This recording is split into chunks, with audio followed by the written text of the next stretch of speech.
Bareskrim Polri menghentikan laporan dugaan ijazah palsu Jokowi yang dilayangkan tim pembela ulama dan aktivis. Polisi beralasan tidak ada tindak pidana dalam laporan tersebut setelah hasil uji laboratorium forensik menyebut ijazah Jokowi asli. Uji laboratorium dilakukan dengan membandingkan ijazah Jokowi dan 3 rekannya di Fakultas Kehutanan UGM. Penyelidik mendapatkan dokumen asli ijazah sarjana Kehutanan nomor 1120 atas nama Joko Widodo dengan NIM 1681 KT Fakultas Kehutanan UGM pada tanggal 5 November 1985 yang telah diuji secara laboratoris. Berikut sampel pembanding dari 3 rekan pada masa menempuh perkuliahan di Fakultas Kehutanan UGM meliputi bahan kertas, pengaman kertas, teknik cetak, tinta tulisan, tinta tulisan tangan, cap stempel, dan tinta tanda tangan milik dekan dan rektor. Dari peneliti tersebut, maka antara bukti dan pembanding adalah identik atau berasal dari satu produk yang sama.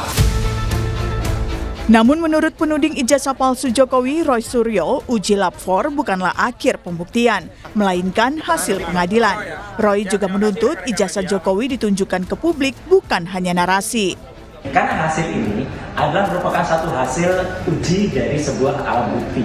Dan alat bukti itulah yang nanti memang harus sampai ke pengadilan. Jadi artinya ini belum apa-apa, ini masih panjang prosesnya, masih harus ada nanti keterangan ahli yang dihadirkan oleh kedua belah pihak. Dan hasil tadi itu tidak menjawab apa yang dibutuhkan masyarakat. Masyarakat itu nggak membutuhkan naratif yang seperti itu. Yang dibutuhkan adalah ijazahnya diperlihatkan, ini loh ijazahnya. Dan kalaupun dikatakan, perhatikan detil, tadi kalimatnya adalah ini adalah identik, bukan otentik. Identik itu apa? Identik itu artinya diidentifikasi dengan sampel-sampel. Sekarang sampelnya itu gold standard atau enggak? Sementara itu, sidang perdana gugatan perdata terhadap UGM terkait dugaan ijazah palsu Presiden ke-7 RI Joko Widodo di Pengadilan Negeri Sleman ditunda. Penundaan karena ada pihak ketiga yang ikut hadir di ruang persidangan sebagai penggugat intervensi. Pihak ketiga tersebut belum mengajukan surat permohonan dan baru membawa surat kuasa. Hal itu membuat UGM selaku pihak tergugat keberatan. Sidang pun ditutup dan dilanjutkan 28 Mei mendatang. Bahwa aspek hukum acaranya harus dipenuhi terlebih dahulu, ya, karena ini sifatnya adalah persidangan yang terhormat. Maka apabila hukum acara sudah ditempuh, beliau yang dari penggugat intervensi dapat hadir dan mewakili kepentingan kliennya. Gitu.